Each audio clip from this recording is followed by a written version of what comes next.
كان بابي يوصيني أي حد بيصير لي حاجة نصبر، ربنا بيكون كتب لنا إياها. أنا رديت عليه، أنا كنت متخيل أنا استشهد ومو ضل، وأنا كنت راضي إن أنا استشهد، بس أنا كان نفسي ضل عندي واحد يعني يضل عندي سند، مش حد يقف جنبي بيلعب معي ويرضيني. هيك حسيت. I've noticed that the Palestinians bear such sweet fruit that makes it even worse, because forces of evil are committing acts of atrocities against these sweet people. They haven't done anything wrong.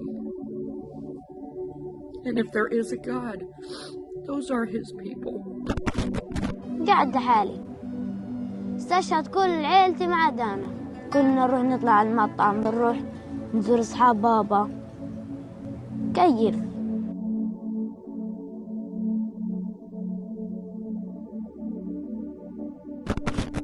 You can see that stuff and stay silent. You're crazy! Because you're not doing anything and you think this is normal. Me right now, this is normal behavior. Yeah, you're not acting normal. أقل شيء أنا شفت موت 5000، أقل شيء موت في عيني كمان. فعليا هو يعني شاف شغلات فظيعة. ولد يعني قلب 180 درجة، يعني لا على كبر. يعني الولد بعد هيك لما يجي يتعامل مع الأطفال مش هتظبط مع الدنيا. I think for a lot of us up until this point, you know, we've become trapped in a stupor of pain and frustration and shock at just, I guess, truly realizing the sickness of the world we're in. And we have to understand that it was always that was always taking place. When you study history, you know that that's not. I think there's something about this concept of burnout also that is a reminder that there's something that I am doing or trying to undo or trying to work on individually. Today's another hard day. It's another hard day just thinking about how terrible everybody I've ever known is for being silent. I am the only person in my entire peer group, in my family, in my community, who has said a goddamn word about it. We've got Israel bombing a playground, killing 11 children while they're playing. And it's like, at what point is it enough for you people? I'm not saying there isn't fatigue or there isn't feelings of demoralization, but what I have found is that when we feel that type of burnout, the burnout that says, khalas, I just can't engage anymore, it's a reminder to me that there's something playing on us that returns us or seduces us back into the individual. I know that it comes from a good place, but when y'all say things to me like, I hope you're not spending all day consuming this, y'all, there's 24 hours in the day. And also I just want to say, like, even if I was, so the fuck what? Like, I don't know what this obsession is with, like, making sure that we're comfortable, but, you know, there's a real thing happening right now.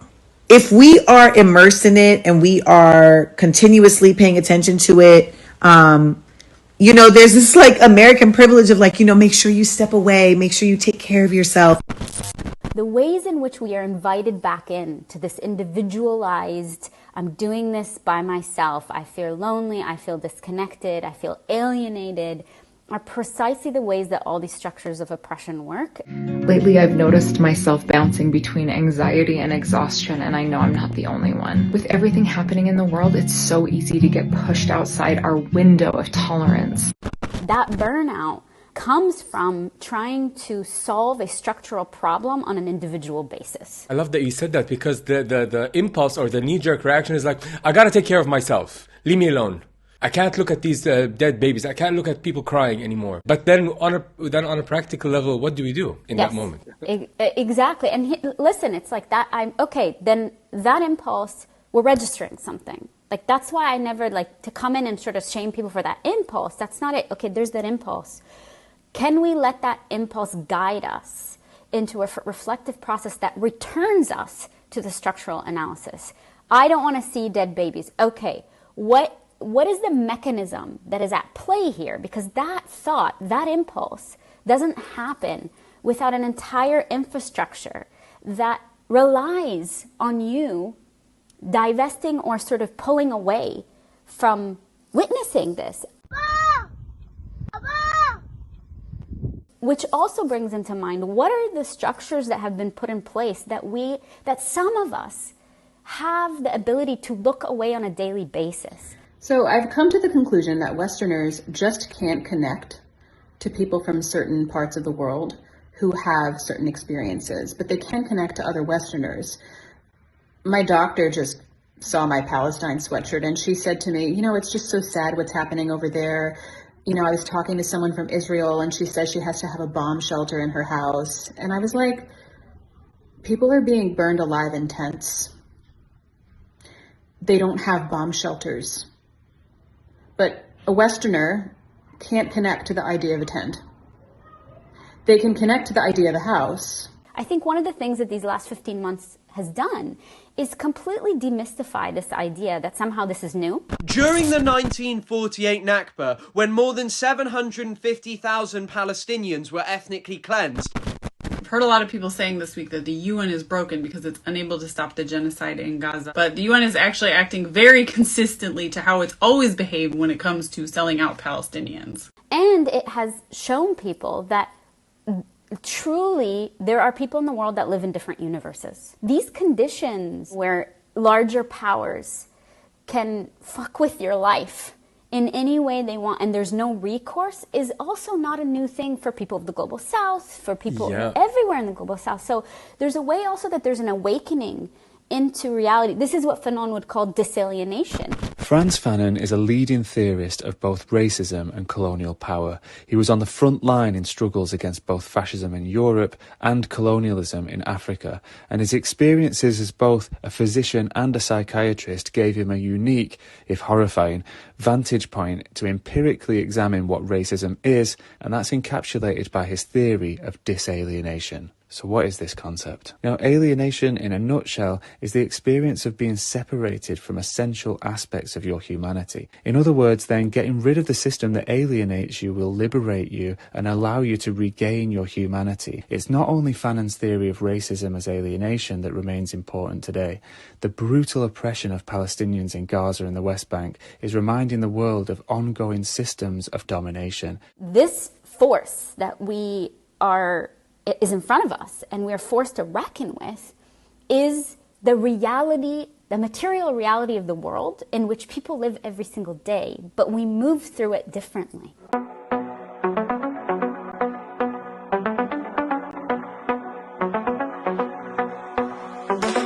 No more tunnels, no more fear.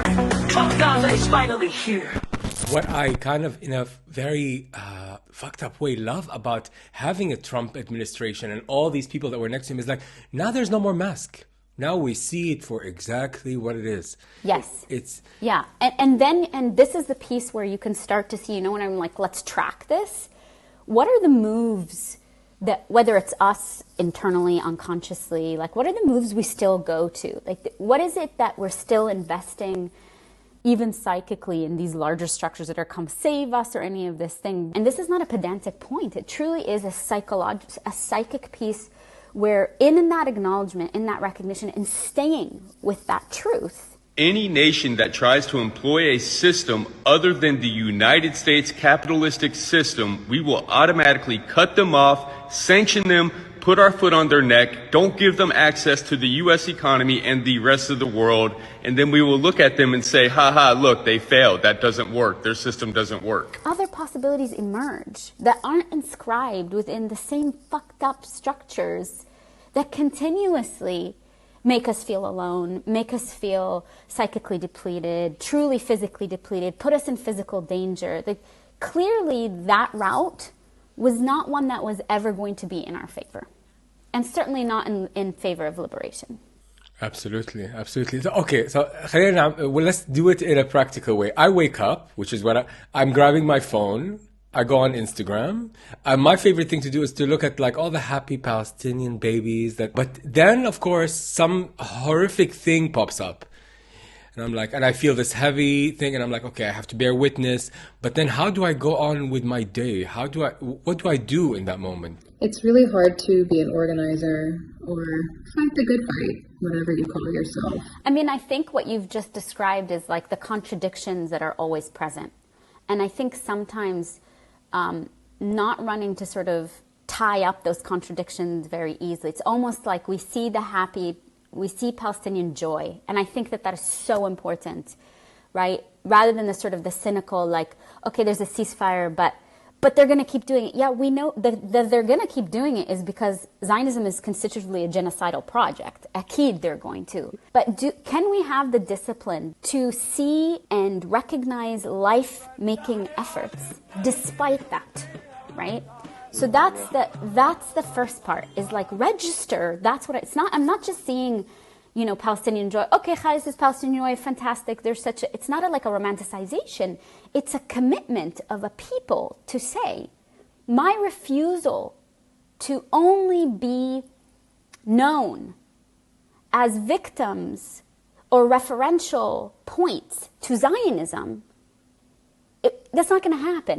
I'm creating life here. جديد المدينة عم بحاول عالخفيف كله تمام هينا منعيش طب انت كيف. So you're saying like to actually make a conscious effort to look that up, to keep that in our system, right? Yes. Yeah. Yes, to attune to that.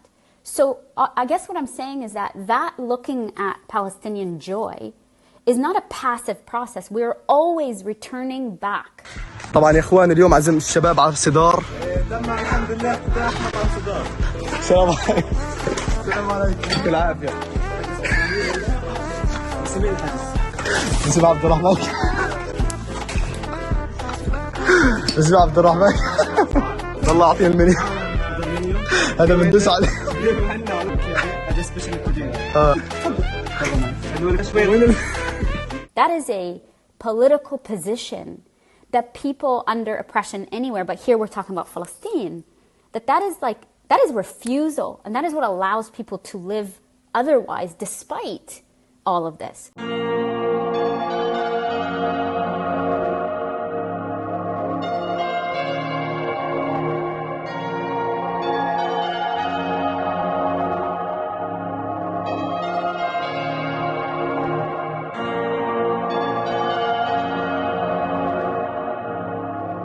So what you're about to see is this is a therapy session with Dr. Lara. She's Lebanese.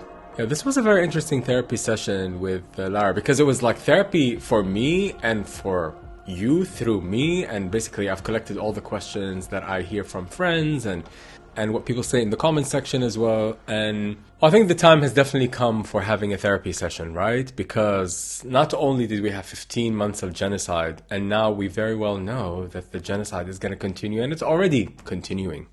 I mean, the ethnic cleansing of Palestine is a non-stop project since 1948. It's also important to remember that we need to keep going, but we'll also need to take care of ourselves, not in an individualistic way, which is something that came up a lot in the chat with Lara, that it's not about me versus them. Like you often hear this thing of, you know what, I need to take care of myself, I'm gonna come back in. But when you ignore, when you push something away, if you're a person of conscience, like that, you take that with you.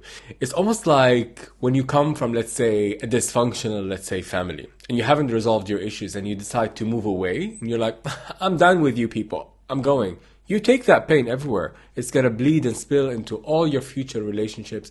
Like you cannot cut off your humanity and pretend that there's no price to pay for that. And this is what I loved about the therapy session with Lara, is that it allowed me to constantly go back and remind myself that it's not about solving it. It's about just recognizing what's coming up in me and how I feel, and maybe sitting with that a bit, and then maybe the future will reveal what solutions will come up. So instead of running, just sit with it. And I also want to quickly thank all the people who donated to my last few videos and the new members. And I want to plug my upcoming show, which is on March 7 in Amsterdam. If you want to come see me live in a full drag therapy theater show, Tickets linked below. And also I'm linking below my coaching, which I do creativity coaching, not coaching like Lara. I'm not a therapist. I'm just a drag therapist. So I have no business telling people how to live their lives. But when it comes to creativity and channeling stuff through your creativity and also figuring out where you're blocked creatively and how you can ease that, this area, I have to say with all humility that I can definitely coach you on, because I've spent my whole life struggling with that. Like, I used to make films before I started doing drag, and I was stuck, even though I'm very proud of the films that I made, but I was it wasn't going anywhere. And during Corona, I had like kind of an epiphany and awakening, which was a result of all the work, all the actual therapy that I've been doing and listening to people like Eckhart Tolle. And something opened in my mind and I decided to channel my storytelling. And now I have a career out of making videos here and theater. And what's interesting with that is that I instead of being depleted, every time I give more to the creativity, it gives me back even more. Even when I'm looking at something as horrific as Palestine, I continue to be inspired to keep going and have new ideas. And that's because I've accessed my own humanity. That, I think, starting point allows us to then take in the contradictions, the horrificness of it, right, is not a failure in the matrix. It's precisely the point of a genocidal machine that cannot bear to see that people can exist outside its clutches.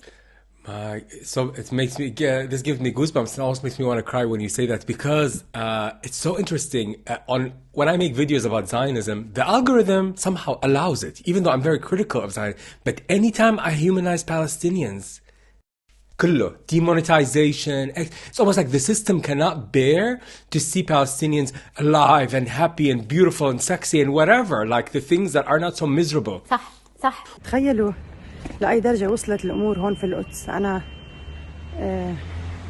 طبعا بشتغل كصحفية لي سنوات طويلة في الميدان في البلد القديمة تحديدا. بيجي شرطي أو ضابط يعني أحد الجنود في البلد القديمة بيسألني بيقول لي أعطوني هوياتكم الصحفية. بنعطيهم هوياتنا وبياخذوا هويتي اللي هي زرقاء يعني.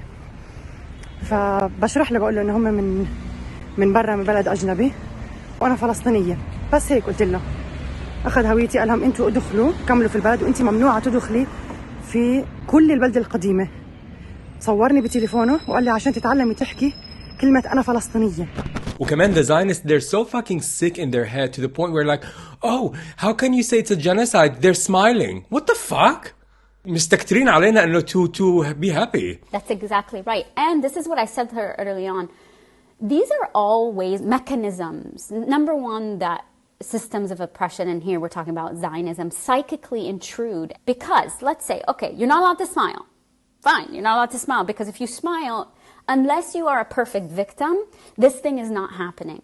But من تاني ميل, from the other side, we also weren't allowed to be angry. You are always having to position yourself against the structural power that actually has the ability to move. And that's why I always tell people, like, divesting, like, it's not about how they're viewing us, because in that algorithm, we can't be happy and we also can't be angry or sad.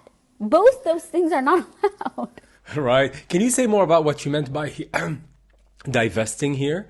Can you elaborate on that? Yeah, so we're used to hearing divesting in like BDS, right? All power to BDS. We need to divest economically, right? Culturally, all these sorts of things. I think the piece that I've been really working on and trying to really hammer down and think about, especially over these last 15 months, is how do we psychically divest? Because kind of like what we were talking about at the beginning is these systems rely on us internalizing them so that they don't have to use brute force always, because instead they rely on us disciplining ourselves internally. Several academics in the US have been censoring themselves and withholding their criticism of Israel when addressing the Israel-Palestine conflict, a survey has revealed. In a recent poll, the Middle East Scholar Barometer found that 82% of the respondents had to conceal their views on the Israel-Palestine issue. The survey also revealed that 81% of the respondents self-censored their criticism of Israel. Experts say the survey shows that the very experts who have dedicated their lives to understanding the region feel the least able to speak about it. And so the psychic divestment is like, how do I catch, in the example you were giving, how do I catch myself and going along the lines that kind of falls on a fault line that will move me off the sort of the scent, move me off the focus that we need to always come back to the condition. Everything we see in Gaza is because there's a condition of racist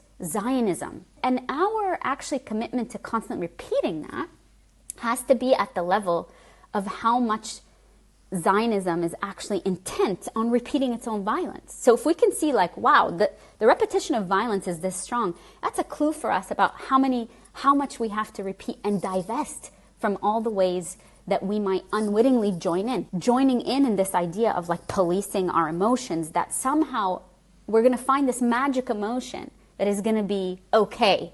The magic way I say something, or the way we present our traumas or our joy, that there's going to be this magic way that's just going to open up and suddenly people are going to get it.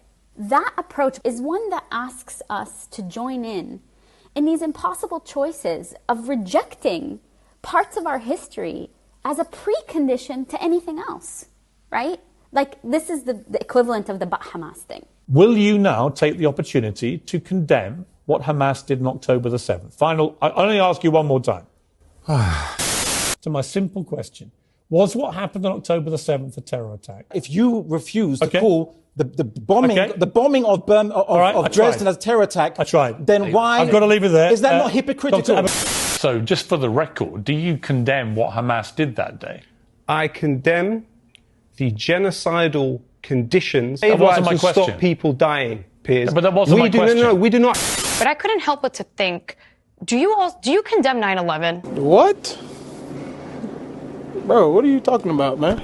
You're asking me to do something before I even have said anything. So the message after today for you as a takeaway is to spend time better understanding where are you being your authentic self and your adapted self. So where are you changing and altering your behavior in order to meet your needs and others' needs? Where are you conforming and masking who you are, being the performing self? And then lastly, what's the impact of this? For example, I'm a drag artist, right? And I love it. I love what I do. But like, this is a wig, right? And I go perform around Amsterdam in different places. And the last time I was performing a week ago, and that morning I woke up, I'm like, you know what? I'm just going to go as my bald, middle-aged Palestinian man self.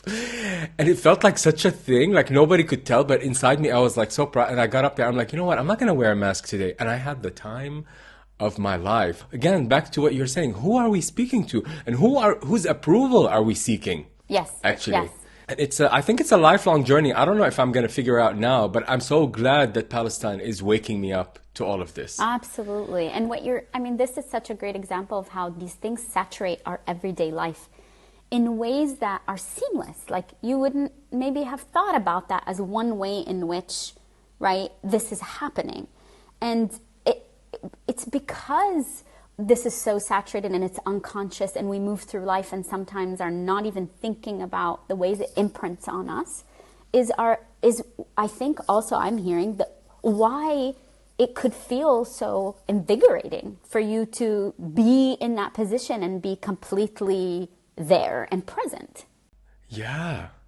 I felt I was connected to my dad, who I was always like kind of low-key ashamed of. I'm sorry to say that, but I cry and miss him every day. But like, I just feel like, yeah, it's so, I can't even put it in words, honestly, what is happening inside me. And yeah, I want to dedicate my life to Palestine, but مش عارف كيف, you know, like. Yeah, it's so moving. It's so moving because these things, like you said, yeah, I mean, I'm so touched that you say that, and I know that it might feel conflictual to say I was ashamed, and then also to recognize this is another example of like, how can we get in the habit of like infakfik, right? We're like kind of pulling apart. Where does that shame emerge from, and what are and issues of white supremacy and how they come lodged in us, and what is it about Baba that invokes this shame, and how is it implanted in us, and that it can also stay dormant for so long. And then what does it mean to reclaim? What are the pieces that were stolen from us? If we're seeing the parallel of settler colonialism and imperialism is based on theft, how can we imagine that parts were not stolen from us internally and relationally? Yeah, the land theft is just a piece of it, of what was stolen, actually, the land. Free Palestine, to me, is not just freeing the land, it's freeing our colonized mind. That's the divestment. That's it. That is the divestment, yeah. And then we're like, but wait a second, how can anything be true when its genesis was based on a lie? Yeah. And that's why it's so hard for a lot of people to break free from Zionism. If we're going to talk about the non-Arabs and Yes. because to face a lie is to face that your whole life you've been lied to, and Yes. all the anger that's going to probably invoke. And what is needed to sustain a lie at that level? The ideology of Zionism is such that you must prove your supremacy, because that's its coherence. You have to engage every day in the process of practicing coherence to that ideology. זאת התרבות הישראלית, אנחנו מסתכלים עליהם כנחותים מאיתנו, אנחנו מתהלכים בהבנה שהערבי שווה פחות מאיתנו. לכן הוא מקבל את הבעיטה, ולכן הוא מקבל את הסתירה, ולכן אנחנו מחנכים כלבים שננעלים על הסתות שלהם ולא עוזבים אותם. לכן אנחנו יורים בהם, כי הם לא שווים. כי מי זה המנוול הזה שקופץ לי לגדר? אני מוריד אותו עכשיו בכדור בראש. יא אמא, איזה סרט בן זונה עשיתי. The centrality of Zionism is a racist movement built on a lie of superiority. And there's no way around it. And I think the more we sort of are very adamant about, like, this is the actual, definition of what Zionism is, it becomes, I think, more clear when we say that is why we might dismantle Zionism, because it is a structural system that relies on violence to exact its intent. And its intent is the erasure of indigenous people to the land of Palestine. Yeah, and it's never going to back down. No, of course not. No ideology does.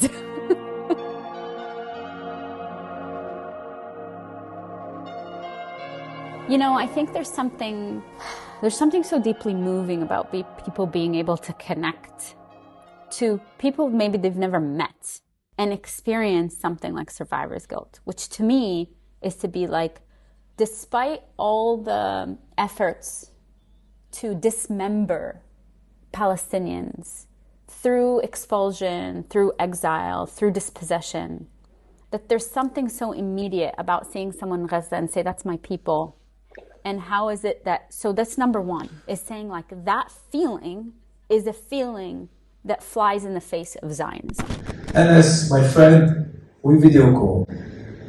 And he video calls me sometimes from the rubble, and it's raining, and it's wet, and it's miserable. And I feel so guilty. I feel so bad. That I'm here, I'm comfortable, I'm warm, I'm secure. Why do they have to be the ones who we put on a pedestal sometimes and say, oh, they're such magnificent people, they can fight the battle. But they're fighting the battle for all of us. After Gaza, what came next? Lebanon. After Lebanon, what came next? And it's happening now in Rafah. What's after Rafah? Jordan? Egypt?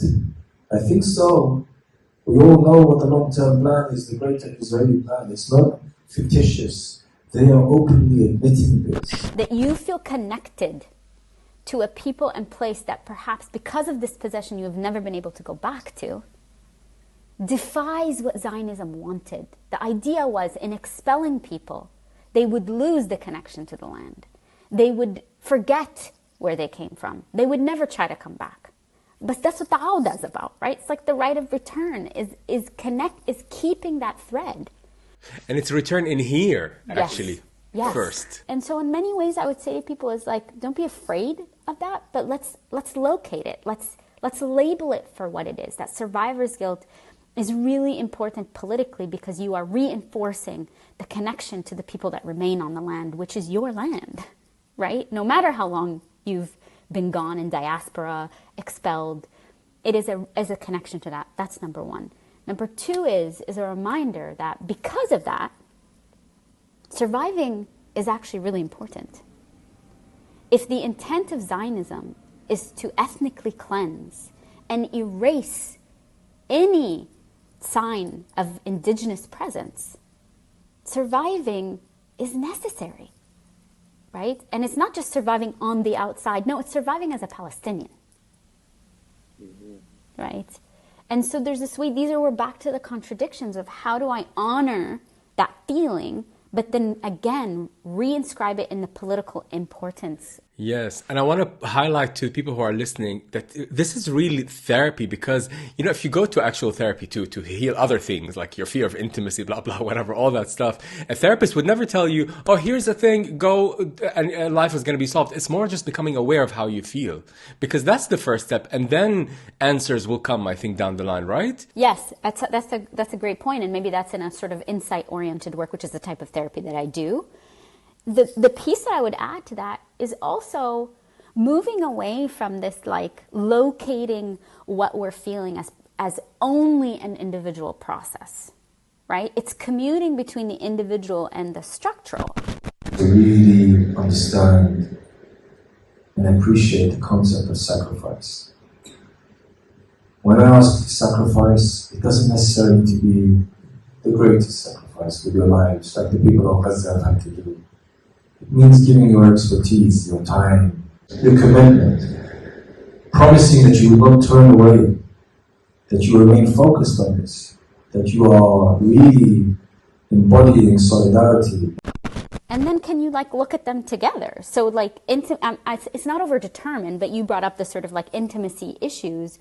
Are there ways in which we can look at it on an individual level and constantly think about, okay, what's the larger framework in which this also exists? Yeah, it's so interesting. Yeah, maybe we're going off topic a little bit, but I do want to mention that intimacy, like when I always talk about fear of intimacy, like fear of finding a partner, but actually sometimes I'm realizing there's intimacy in community, in my family, in my friends, so it's actually, again, going back to, or moving away from just being hyper individualistic, right? Yes. And locating the problem within yourself, which is the real issue of, an individualistic psychology, is it hyper focuses on the individual, and when you hyper focus on the individual, it means that the pathology is yours alone. Right. Yeah. Whereas this, if we're going to bring it back to Palestine, this is our collective pain, right? Yes, and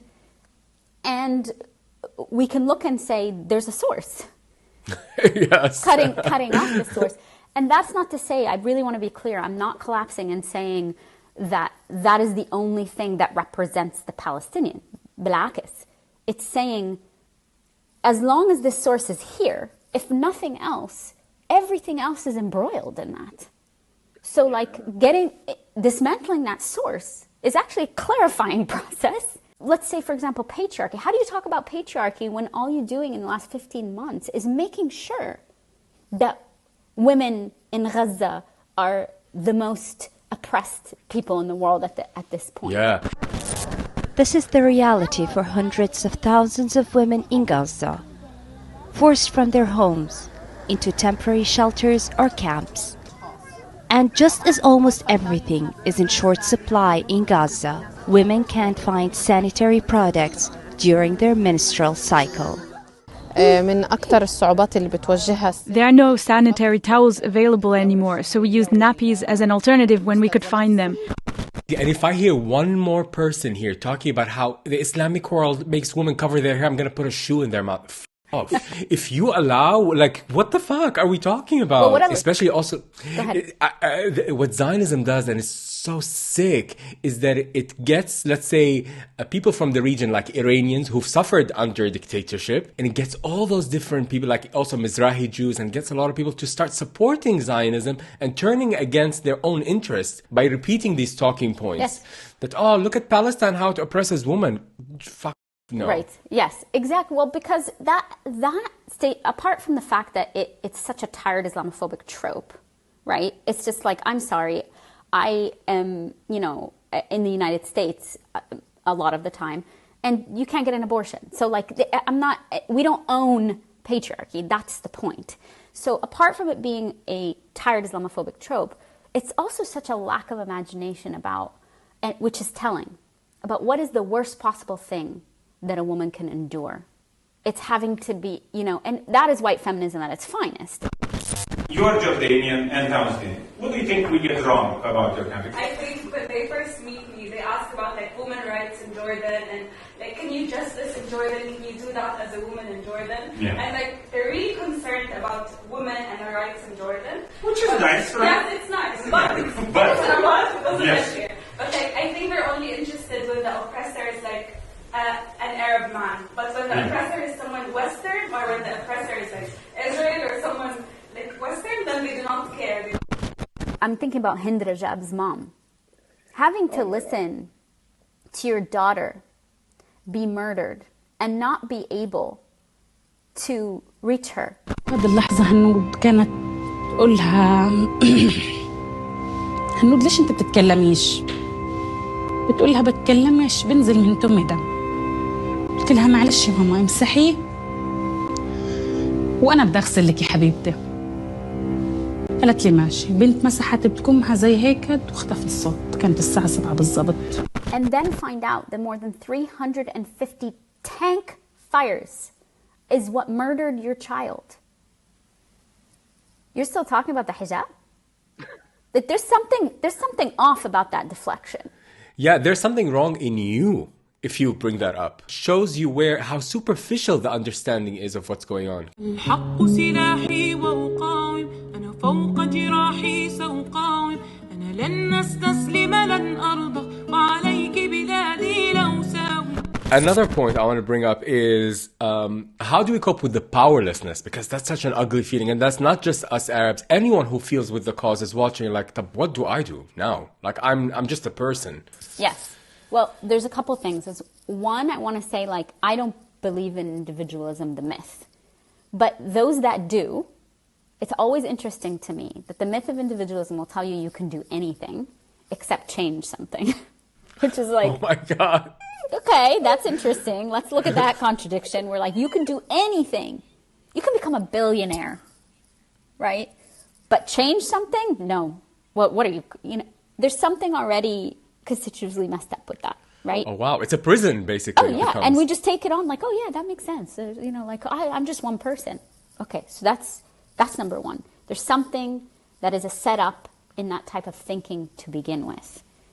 Number two is, I think, again, it feels like a repetition, but the repetition is important, right?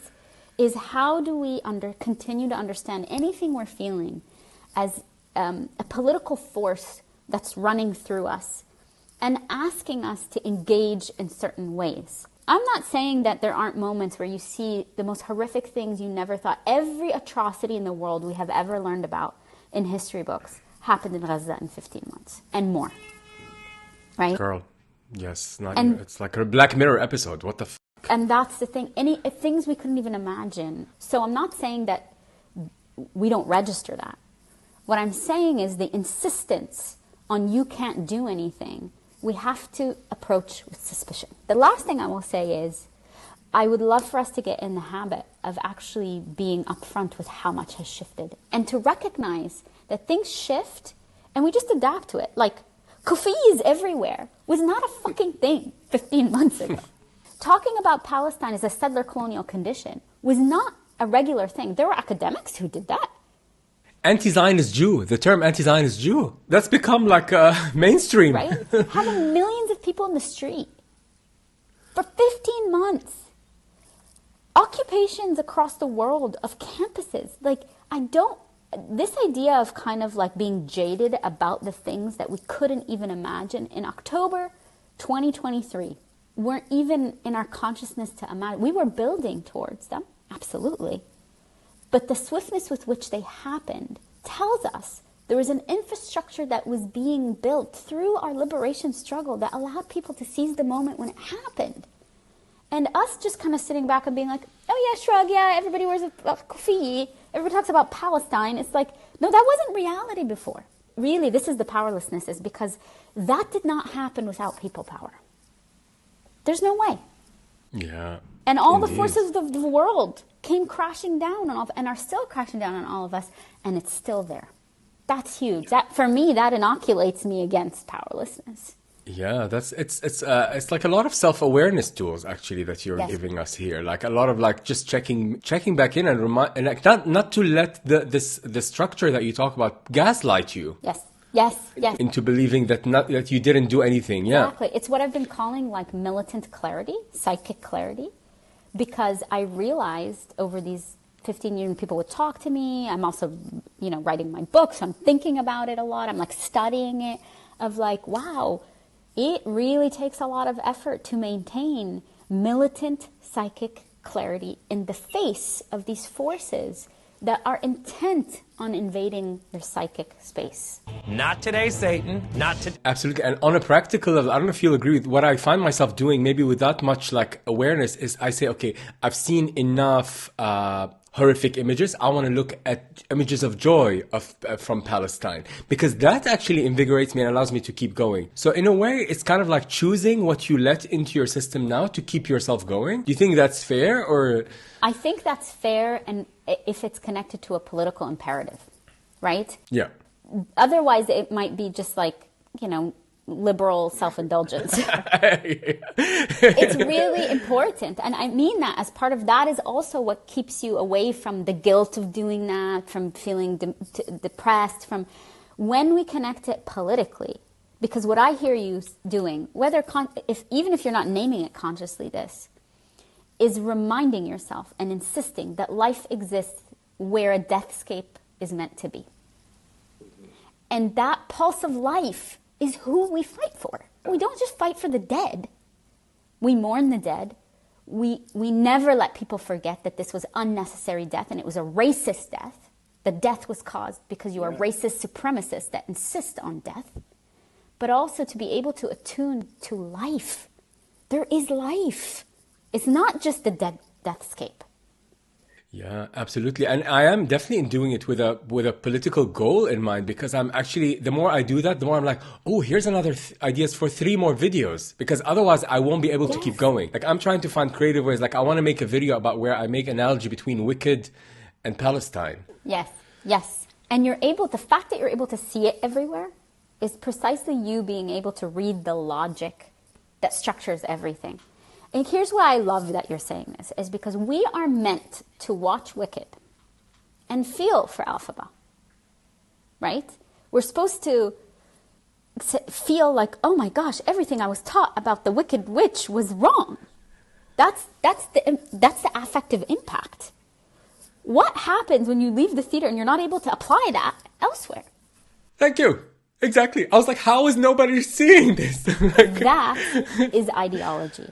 But the idea that film and art is supposed to work like this is because there's a fundamental truth in that, where we're able to see there is the construction of an evil villain here, because that person stood up for what was right, even when that went against everything society set up for them to see. I'm having an epiphany, because that song Popular, when she's teaching her how to be popular, is basically keep your mouth shut. Yes, conform. Conform. And let me take it a step further. Conformity is not just about you. Conformity is so that the social order continues as is.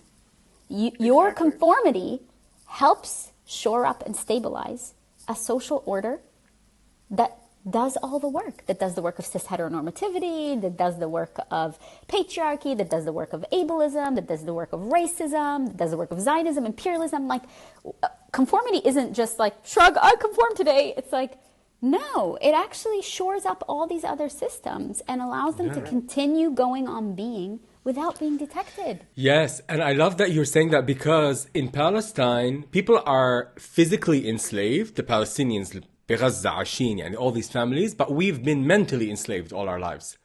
And I feel like they're freeing us.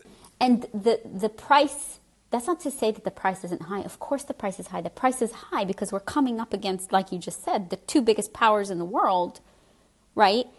The second power, the Zionist entity, is powerful because of the biggest power in the world. Yeah. They're the same. For me, it's become clear they're the same. I mean, they could do nothing without the support of the United States and genocidal Germany. وكمان بالضبط وكمان like there's for me, like I just see it now as this American base, and they found this bunch of civilians, and they're like, the Israelis are the shield for this base. Imperialism at its finest. You do our dirty work, and we will arm you for it. Oh, she really came that way? All right. Oh, I see where this is going. Let's go back to Wicked and movies. Is that this idea of dying for a cause is not an invention. Marvel movies, every movie in the world about American jingoism and exceptionalism and that they're the best country in the world is predicated on people being willing to die for their country. That we are supposed to be like, oh wow, what a hero. That person we're supposed to be like, what's wrong with this person? What a monster. That's not by chance. That, of course, racism mobilizes that because one person, fighting for this becomes heroic and another person, like you're dying for imperialism that doesn't give a fuck about you, or you are willing to die because that land is rightfully yours and you will not be moved. You refuse to succumb to the powers that would tell you this isn't yours. Wow, this is a great one, what you just said, because literally, these soldiers are dying for imperialism. Yes. But the person who's dying to protect his family and his land is a monster? Like, what an inversion of reality. It's a psychic inversion. And the ways in which it so easily is, justified, that's what I mean about being able to read, what are these structures in place that have got us to the point where we can easily justify that? Like, it's the same, you're doing the same thing, technically, but we're meant to affectively join somebody else and not the other. Yeah, like when you go back to, let's say, Aaron Bushnell even. I am an active duty member of the United States Air Force, and I will no longer be complicit in genocide. I'm about to engage in an extreme act of protest, but compared to what people have been experiencing in Palestine at the hands of their colonizers, it's not extreme at all. There's nothing more clear than what Aaron Bushnell said in his final moments. That is militant clarity, and it's a recognition. There's nothing scrambled about what he said. And that's why it's so moving.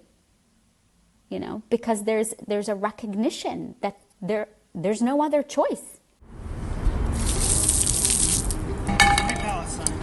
Speaking of Aaron Bushnell, I want to also speak to because I have a lot of subscribers from the United States and people who really want to help. And I was very moved by this one clip that I saw on Instagram of this guy. I think his name is Jacob. Kind of sad that I could never go back to my old, American lifestyle, or just, this trip has felt like a long goodbye, like almost the death of, a person in my life, because I feel so disconnected from American society and culture because of how things are, where my life is now. So it's just, I don't know, it's upsetting, but I know what I'm doing is right, and I'm making a new life for myself and with people that have the same values and working towards something bigger. So, but still, it feels like I'm mourning the loss of someone. He was crying for maybe missing the lie, homesickness for the lie, if you will, and knowing fully well there's no turning back, because now he sees the truth.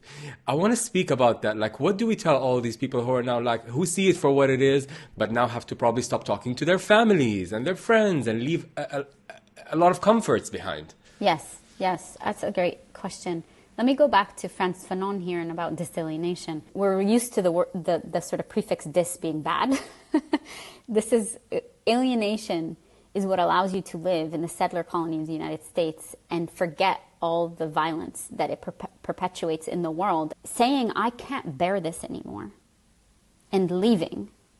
But still recognizing that leaving means I have a daily commitment to divesting from those lies that I was fed. That feeling is not something we should be afraid of or run away from. That feeling reminds you politically why you left. I lost my whole community as a Jewish person. Everyone that I grew up with, everyone I went to Hebrew school with and my Jewish preschool with was posting Zionist propaganda, and nobody seemed to want to listen to reason, so I blocked them. And I reached out to my rabbi, and I made a video about it, because I reached out to him and I said, please, I beg you, say something. Say something about the genocide, say something about what's going on, just speak up for the voiceless, because that is what we're supposed to do as Jewish people. You taught me that. He taught me that. He's the one who taught me that. The world of truth is so much more free. But painful. Can we recognize that it's painful? Absolutely. Yeah. Absolutely. Pain, but I think as an aggregate, there is much more of a painful impact when you tell yourself the lie every day, because it's so fucking lonely. It's an alienated life. That's where consumerism comes from. That's where, like, filling up the void of the lie. There's a lot to gain. Yes, you lose relationships, you do, and then also what you step into, what then becomes possible to emerge, it is endless. But that doesn't mean, like you're saying, that there isn't pain. I mean, thinking that there isn't pain involved is like, of course not. But then the pain of being lonely in capitalism is also painful. Of course, and it also speaks to how this whole individualistic society and our lives have always run. All we do is run away from pain. That's why we take pills. That's why we're constantly trying to escape. And I feel like what moved me about this particular clip of this guy is that he was crying while talking about it. And maybe the answer is to let yourself break down for a bit.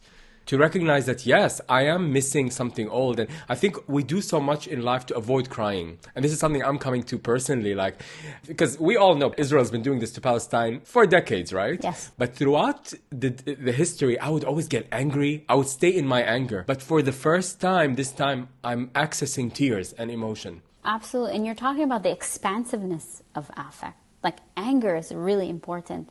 I think anger is like fire. It burns out all the dross and all the stuff. And I think it's wise to show it, to be opposed to injustice. Anger is healthy. But so is that vulnerability that comes with breaking down. And in that crying, you're also registering what is it that I have lost, which then opens up a possibility for what fills this.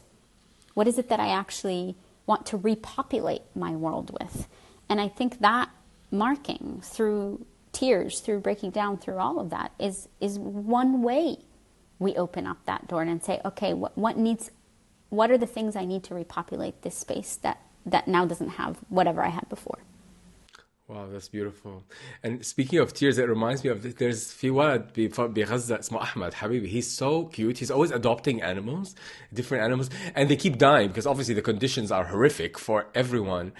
And the way he just breaks down and mourns the loss of the duck, the kitten, the puppy, I'm jealous of this boy. I'm like, this is human. What am I doing here? I'm just like frozen. Like, one thing I would always tell, I teach, and so I have supervisees and I train clinicians.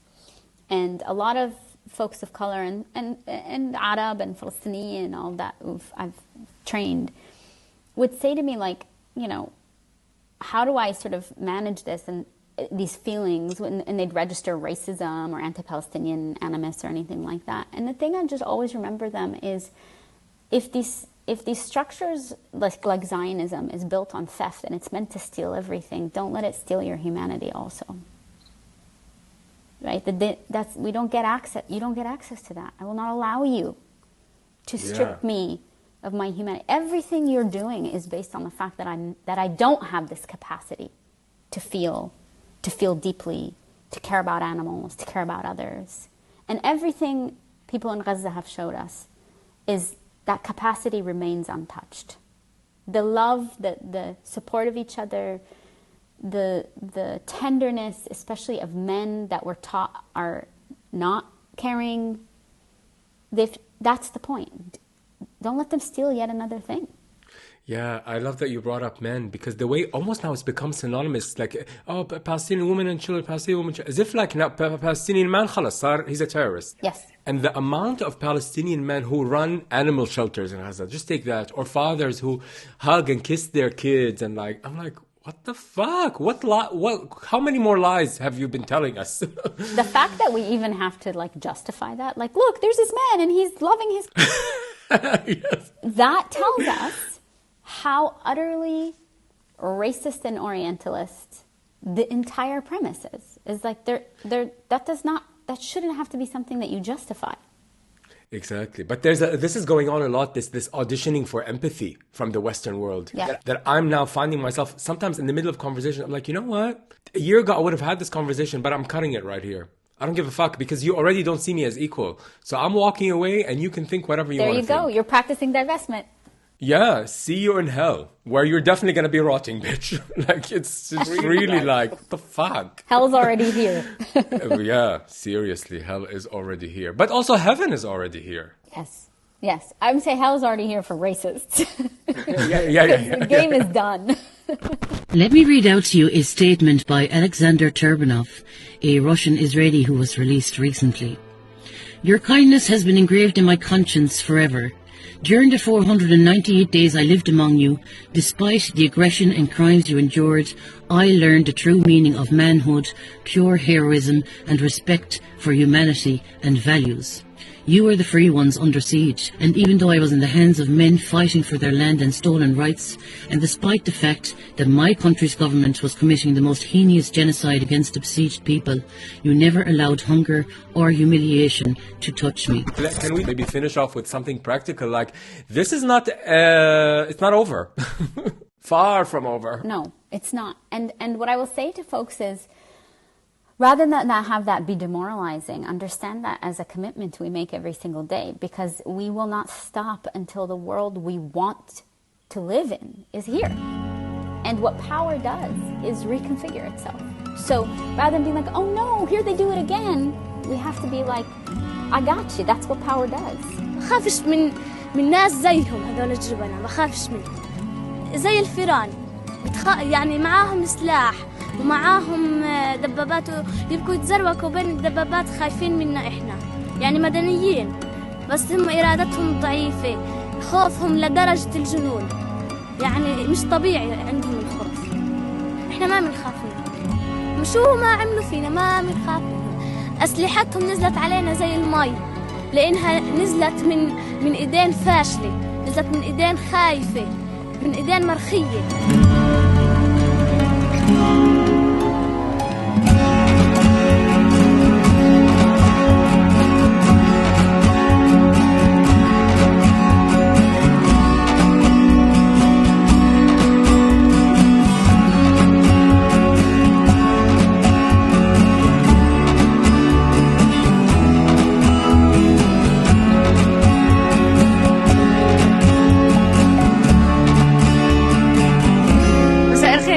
ماشية في الطريق في غزة، في شمال غزة، شفت حاجة كتير ملفتة.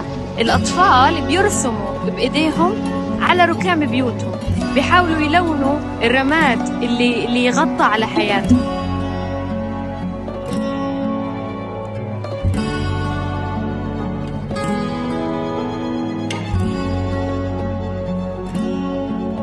مصطفى مهنا، فنان بصري من غزة. بعمل مع الأطفال أنشطة تفريغ نفسي